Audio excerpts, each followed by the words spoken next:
బాధ్యతలు స్వీకరించిన గౌరవనీయులు పెద్దలు యాదగిరి సార్ గారికి శుభాకాంక్షలు. అలాగే ఈ కార్యక్రమాన్ని ఏర్పాటు చేసినటువంటి సభాధ్యక్షులు రాజారాం సార్ గారికి, అలాగే జయశ్రీ మేడం గారికి ఇద్దరికీను కృతజ్ఞతలు. మరి యాదగిరి సార్ గారి గురించి అందరూ చాలా గొప్పగా మాట్లాడినారు.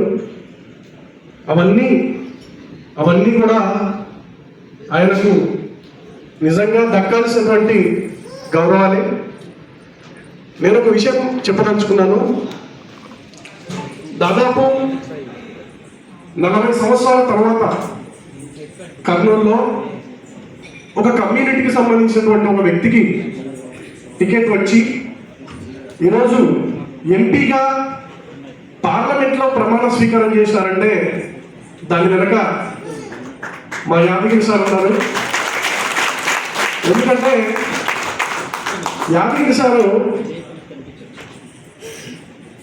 చాలా డౌన్ నుంచి ఆలోచిస్తారు, చాలా పెద్ద స్థాయి వరకు కూడా ఆలోచనలు చేస్తారనడానికి అవన్నీ చూసిన వాళ్ళుగా మేము కొన్ని విషయాలు మీతో పంచుకుంటాం. నాకు 2018లో ఒక పెద్ద యాక్సిడెంట్ జరిగింది.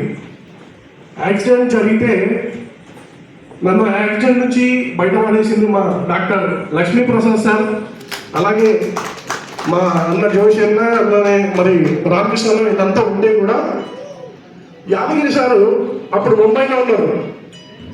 నాకు అప్పటికే ఆయనతో పెద్ద పరిచయం లేదు, కానీ నేను అప్పటికి పీనాక కుటుంబంలో జాయిన్ అయ్యి కేవలం 2 సంవత్సరాలు మాత్రమే అయింది. అయితే నాకు ప్రమాదం జరిగి హైదరాబాద్లో హాస్పిటల్లో ఉన్నటువంటి సంగతి తెలిసి వెంటనే హైదరాబాద్కి వచ్చేసినారు. వచ్చి నన్ను చూసి దాదాపు నేను 6 నెలల పాటు బెడ్ రెస్ట్లో ఉంటే మరి ఎప్పటికప్పుడు నాకు కాల్ చేసి మాట్లాడి మంచి మంచి పుస్తకాలు అయితేనేమి నాకు కొన్ని రకాలుగా చేయూతను అందిస్తూ ఆయన ఎంతో గొప్ప ప్రోత్సాహం అందించడం వల్ల ఈరోజు నేను మీ అందరి ముందు నిలబడి ఈరోజు మాట్లాడగలుగుతా ఉన్నాను. దానికి కారణం యాదగిరి సార్.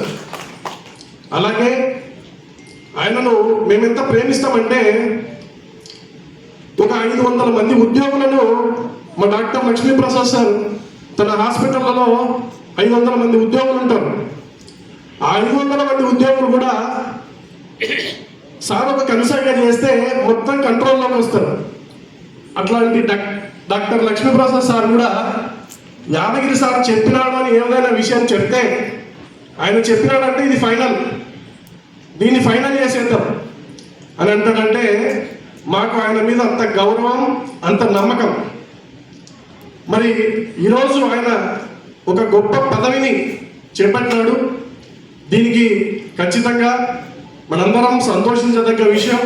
భవిష్యత్తులో కూడా ఇట్లాంటి మరెన్నో పదవులు చేపట్టాలని, అలాగే పీనాక తరఫున ప్రతి సంవత్సరం దాదాపు 1000 మంది విద్యార్థులకు ఉచితంగా విద్యను అందిస్తున్నాం.